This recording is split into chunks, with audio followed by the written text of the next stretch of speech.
Good morning, friends! Nandito na po ang ating postal ID.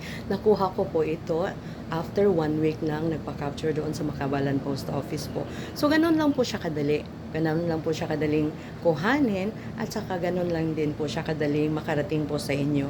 Remember po, when you apply for a postal ID, wala po tayong online enrollment ng postal ID. Kailangan po tayong magpunta talaga doon sa ating capturing post office para po tayo ay makapagpa-verify ng ating mga documents, makuhanan ng signature, makukuhanan ng thumb mark, makukuhanan ng ating mga facial features po.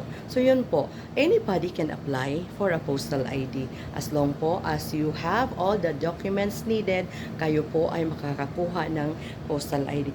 Bakit kailangan pa natin ng postal ID? Kasi po, ang postal ID ay isang premium, valid, at saka ano po siya, address verification po siya, kung saan magagamit mo ito pag-apply nyo ng trabaho, doon po sa mag-apply ng account sa bangko, doon po mag-apply ng passport. Kung wala pa po kayong valid ID or yung premium ID talaga, ito po ang sagot ng inyong problema. So yun po, you just visit the post office nearest you at kayo po ay mabigyan ng idea kung saan po kayo magpapacapture po. Thank you so much! God bless! Ciao!